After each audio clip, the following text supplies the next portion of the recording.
rikonoxximent. Il-preżentatriċi u studenta tal-liġi Charlene Zammit u l-istudjuż tal-folklor u preżentatur Charles Colero.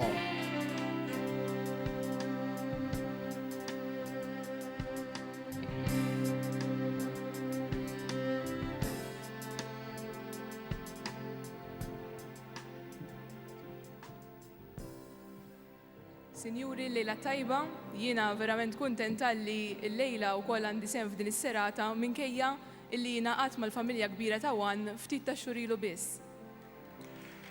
Nħu pjaċir, nati semi, Charlene, aħna soltu nippreżentaw il-festi.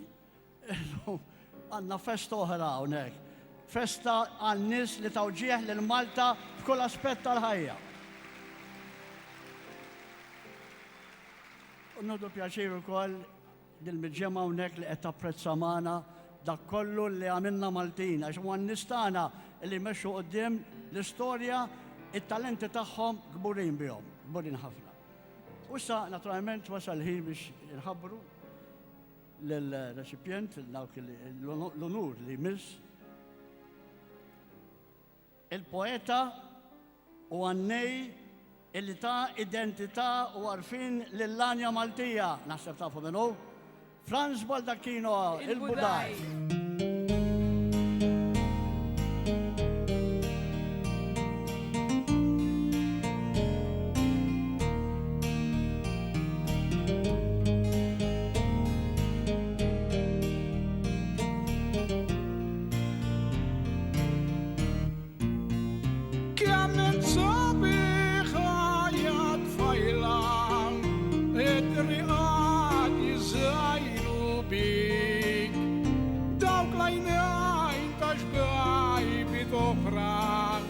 Jidru li jajiru għalik, fajnejk għandek li zbak saħer, bijom tijassar kull maħluq, tawil qalb ta' min iħobbok, malli l-baws tijak jidu, fil-qrofol fil-ċantu fil-jik, fl-ortensijem li kbar ġmir.